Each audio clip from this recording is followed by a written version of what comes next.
Muy buenos días, jóvenes estudiantes. Eh, es para nosotros un placer iniciar este curso de anatomía hablando de la anatomía básica del cerebro. La doctora Yarina Checa y mi persona, Enrique Puentes, vamos a estar el día de hoy hablando sobre la anatomía básica del cerebro. Primero que nada, un poquito de historia. Solamente voy a mencionar algunas personas importantes en el estudio del cerebro humano para que ustedes posteriormente lo investiguen. Yo también les estaré entregando un resumen de la charla. Almeón de Crotona. Esto fue en la antigua Grecia y Roma, aproximadamente en el 500 a.C. Fue el primero o uno de los primeros en considerar el cerebro como el centro del pensamiento. Tenemos luego a Hipócrates, a menudo llamado el padre de la medicina. También creía que el cerebro era la sede de la inteligencia. Tenemos a Galeno, un médico romano, realizó estudios detallados en animales y formuló teorías sobre las funciones del cerebro. Creo que esos son los tres más importantes en cuanto a la historia del cerebro, del estudio del cerebro. Repito, Almeón de Crotona, Hipócrates y Galeno. Posteriormente van a haber figuras como Avicena, por allá por el 500 después de Cristo, en la Edad Media, y Andreas Vesalius, que era un anatomista de Bélgica. Básicamente, las funciones más importantes del cerebro humano.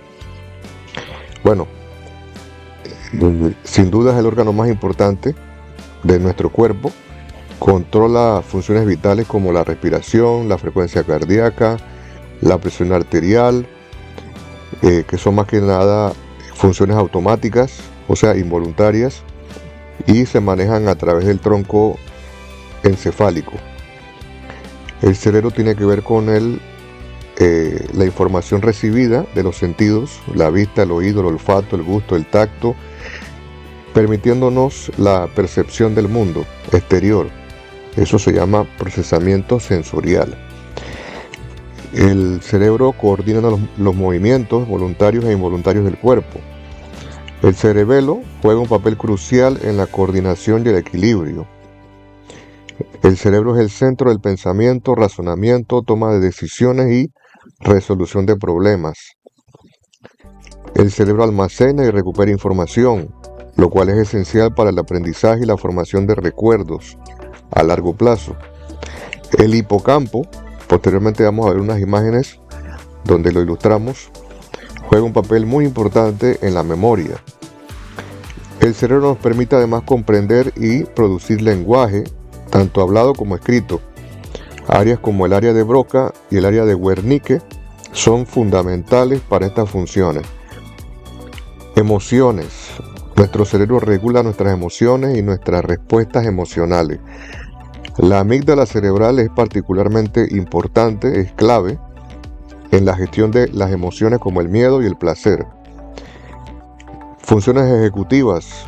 Estas incluyen planificación, organización, gestión del tiempo y multitareas.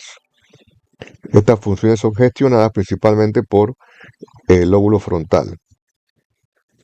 Regulación hormonal. El cerebro, a través del hipotálamo y la glándula pituitaria, controla la liberación de hormonas que juegan un papel muy importante en el crecimiento, en el metabolismo y la reproducción. Conciencia y autoconciencia.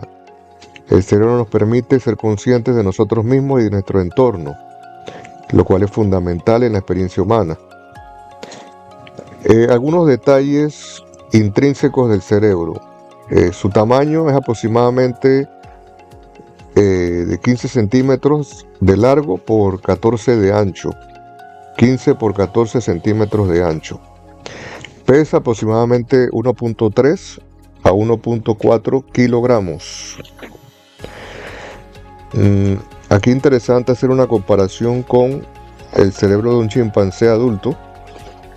Pesa menos que el cerebro humano, este cerebro pesa 300 gramos y tiene un volumen promedio de 400 centímetros cúbicos.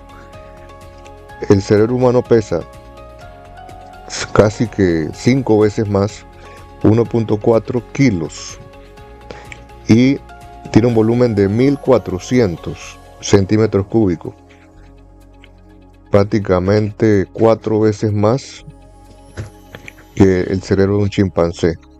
O sea, es mucho más grande y también más pesado que el cerebro de un chimpancé. El cerebro de un gorila tiene un peso promedio de 500 gramos, o sea, más o menos una tercera parte del peso del cerebro humano, y tiene un volumen de casi los 500 centímetros cúbicos. Nuevamente, casi una tercera parte del cerebro humano. Bueno, estas diferencias de tamaño y de peso, pues lógicamente se piensa que están relacionadas con una mayor capacidad cognitiva, y todo esto es gracias a un desarrollo evolutivo muy probablemente. Bueno, estas diferencias anatómicas nos hacen tener mayor habilidad en la comprensión del lenguaje, en la resolución de problemas, y tener una mayor capacidad para crear y utilizar herramientas. Bueno, el cerebro humano se divide básicamente en 3 partes: la corteza cerebral, todo esto que se ve aquí en blanco, ¿verdad?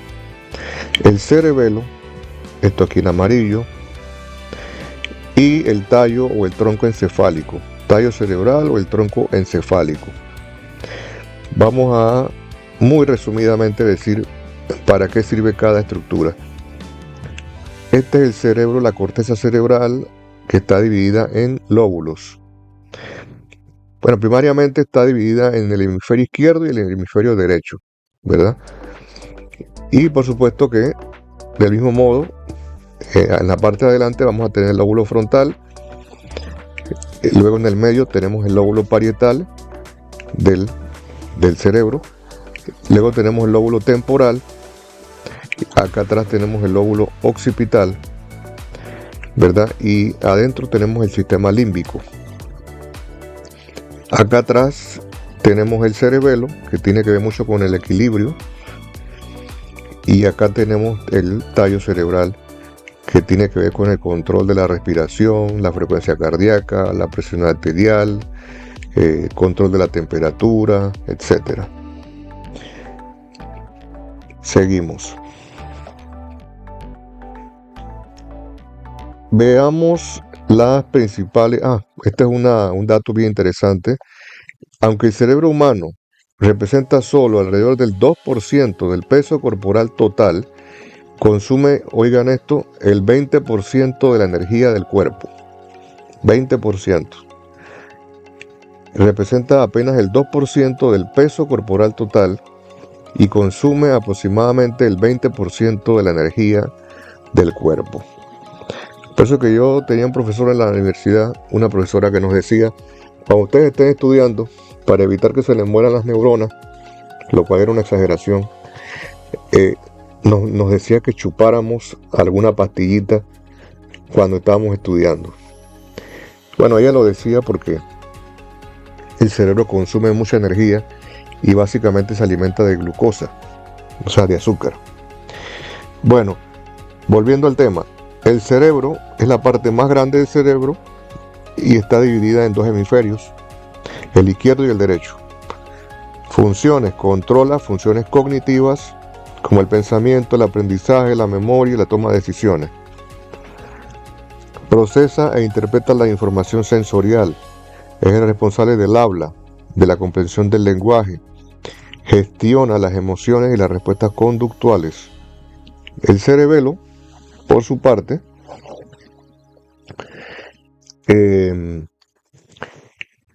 está ubicado debajo y detrás del cerebro, o de la corteza cerebral, detrás del tallo cerebral, más o menos. Esto, por supuesto que esta es una figura artística, pero más o menos por aquí estaría el cerebelo. Bueno, Entre sus funciones coordina los movimientos voluntarios como caminar, mantener el equilibrio, la postura. Contribuye a la coordinación de la motricidad fina y la precisión de los movimientos. Participa en algunas funciones cognitivas como la atención y el lenguaje. Luego tenemos el tallo cerebral o tronco encefálico, que como ya teníamos acá en la otra imagen anterior, acá, conecta el cerebro con la médula espinal y se compone de la médula oblongada, el puente y el mesencéfalo. Funciones: regula funciones vitales como la respiración, la frecuencia cardíaca y la presión arterial. Es un centro importante para la transmisión de información entre el cerebro y el resto del cuerpo a través de la médula espinal y controla varios reflejos. Es esencial para mantener el estado de vigilia y la conciencia.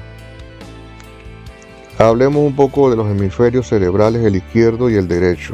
El izquierdo está asociado, y esta es pregunta de examen, con el procesamiento analítico, con el lenguaje, con la lógica, la matemática y el razonamiento secuencial.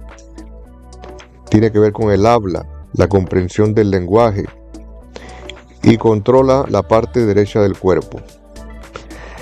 El hemisferio, eso es, acuérdense, por el entrecruzamiento que tenemos de las fibras nerviosas, ¿no?, que vienen del cuerpo, se entrecruzan a nivel del puente cerebral. Entonces todas las sensaciones que vienen del lado derecho del cuerpo se procesan en el lado izquierdo del cerebro. Del mismo modo, para mover el brazo derecho, eso se dicta la orden en el lado izquierdo del cerebro.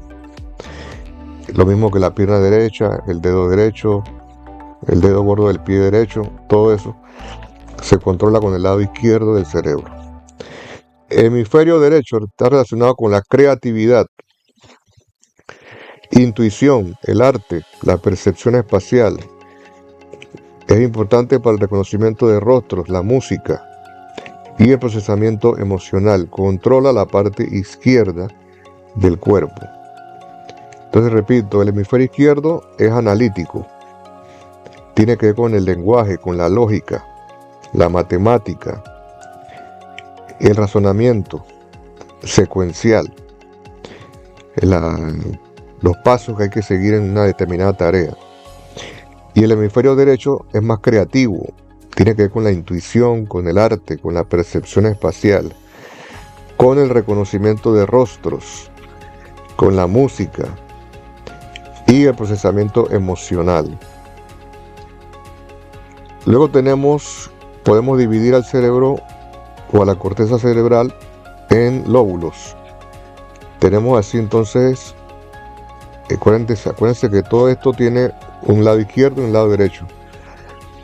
El lóbulo frontal tiene que ver con las funciones ejecutivas, como el pensamiento abstracto, planificación, toma de decisiones, control de los impulsos, movimientos voluntarios, aspectos del lenguaje y la expresión.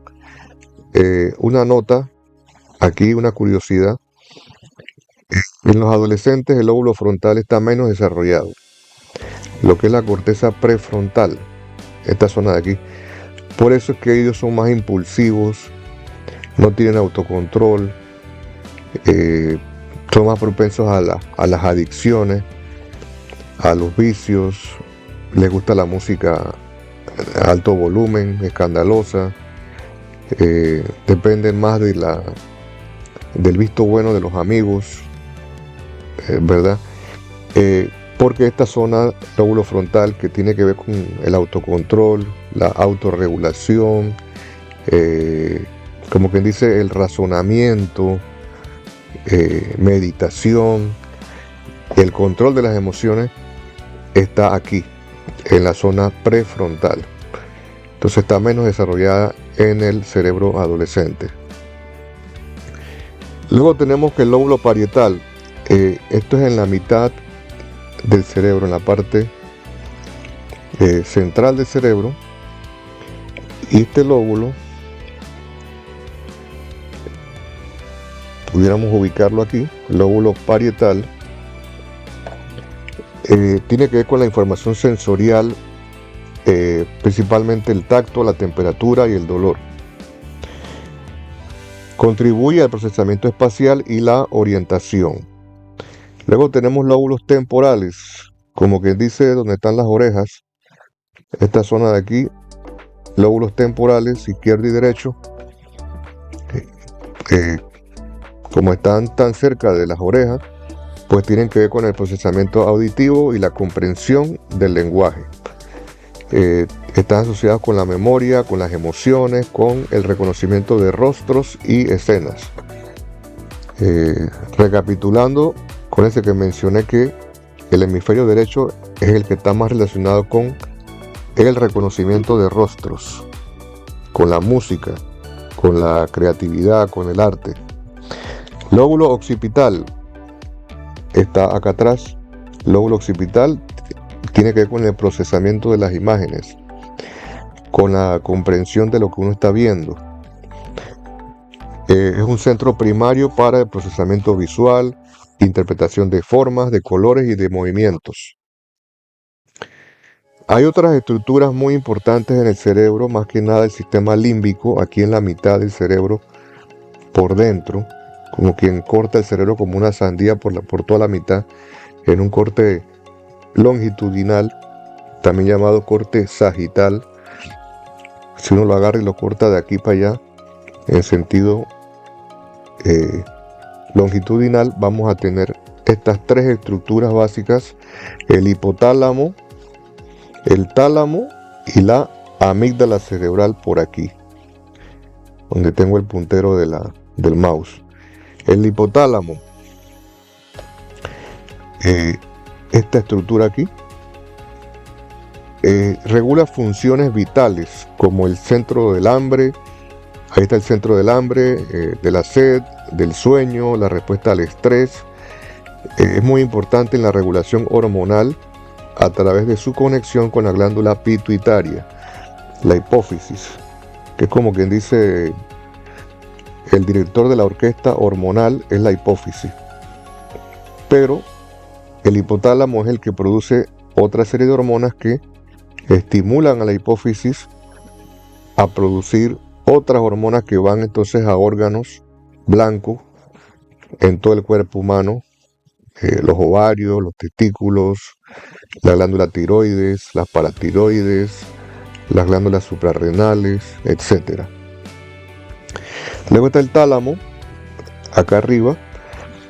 Él es como la estación central para la mayoría de las señales sensoriales, excepto el olfato, que van al cerebro. El olfato más que nada se percibe acá, el lóbulo frontal. Y el tálamo también contribuye a la regulación de la conciencia, el sueño y la vigilia. Claro, porque por aquí cerca de la hipófisis está la glándula pineal. La amígdala cerebral es otra estructura muy importante. Ella está muy relacionada con el sistema emocional del cuerpo, del cerebro humano. Ella es clave en la regulación de las emociones, especialmente el miedo y la agresión. Participa en la formación de recuerdos emocionales. Luego tenemos el hipocampo, esta estructura acá, por abajo del cuerpo calloso. El hipocampo es esencial en la formación de nuevos recuerdos y está muy involucrado en el aprendizaje. Es importante en la orientación espacial y la navegación. Ahora, yéndonos a algo más pequeño, más chiquito, microscópico. A ver, esta imagen voy a traerla a colación para mostrar aquí lo que ya les mencionaba. Esto es bien importante para la gente que está estudiando una maestría en docencia superior. Esta es la corteza prefrontal, que interpreta y modula las emociones. Este es el núcleo accumbens, muy importante para memorizar. Aquí está la amígdala, que tiene que ver con el control emocional. Hablemos ahora a un nivel más chiquito, a nivel microscópico, de las neuronas y de la sinapsis. Las neuronas son las células fundamentales del sistema nervioso. Estas células son responsables de recibir, procesar y transmitir información a través de señales eléctricas y químicas, o sea, con neurotransmisores. Se compone de tres partes principales: el cuerpo celular o soma. Este contiene el núcleo y es el centro de operaciones de la neurona. Luego están las dendritas, que son las patitas chiquitas. Son estructuras ramificadas que reciben señales de otras neuronas. Luego tenemos el axón, una prolongación que conduce las señales eléctricas desde el cuerpo celular hacia otras neuronas, músculos o hasta glándulas. La sinapsis es el punto de comunicación entre dos neuronas. Se produce cuando la señal eléctrica que llega al final del axón de una neurona se convierte en una señal química. Esta transformación ocurre mediante la liberación de neurotransmisores, que son sustancias químicas que viajan a través del espacio sináptico para unirse a receptores específicos en la neurona receptora. A manera de conclusiones, ya hemos dicho acá que el cerebro es muy importante porque es una estructura altamente compleja que está dividida en cerebro, cerebelo, tallo cerebral, lóbulos, frontal, parietal, temporal, occipital, etc. Hemos dicho que tenemos dos hemisferios, uno izquierdo, uno derecho, que el izquierdo es más analítico, tiene más que ver con el lenguaje, las matemáticas, la lógica. En cambio el hemisferio derecho tiene más que ver con la movilidad, con la creatividad, con el arte, con el reconocimiento de rostros, con la música, etc. Antes se decía que las mujeres tenían un cerebro más desarrollado del lado izquierdo, y que el hombre es más que nada tiene el hemisferio derecho más desarrollado que las mujeres. Eso ya se ha descartado. No hay realmente una diferencia significativa entre hombres y mujeres, inclusive entre las razas, que ninguna es pura. De los seres humanos tampoco hay mayor diferencia en cuanto al desarrollo de los hemisferios cerebrales. Si eres blanco, si eres negro, no tiene nada que ver. Sí podemos ver diferencias en la edad. Obviamente el cerebro de un adolescente, el cerebro de un niño está menos desarrollado a nivel de la corteza prefrontal, como ya mencioné anteriormente, que es a nivel del lóbulo frontal, y que tiene las funciones ejecutivas, las que nos autocontrolan. Esas se desarrollan posteriormente, y ya más o menos a los 25 años es que está casi en su totalidad formado la corteza prefrontal. Hablamos también de la importancia de las redes neuronales, que las neuronas y las sinapsis son cruciales para la transmisión de información y la formación de redes neuronales. Hablamos de la regulación de funciones vitales y emocionales, y hablamos de la plasticidad y adaptabilidad, que la plasticidad no es más que la capacidad de adaptarse, de reorganizarse, de crear nuevas conexiones entre neuronas o entre redes neuronales según las condiciones del ambiente, ¿verdad? Según la necesidad que tenga nuestro cuerpo de adaptarse a un nuevo trabajo o a un nuevo aprendizaje que debe adquirir rápidamente para sobrevivir. Eso es plasticidad neuronal. Por ejemplo, cuando tenemos un trauma en la columna vertebral y se lesiona parte de la médula espinal y parte del cerebro, el cuerpo humano, si se estimula, puede volver, inclusive a través del movimiento pasivo de las extremidades, uno puede volver a hacer las conexiones entre las neuronas con la médula espinal para recuperar la función de esa parte del cuerpo, la movilidad. la sensación, etcétera.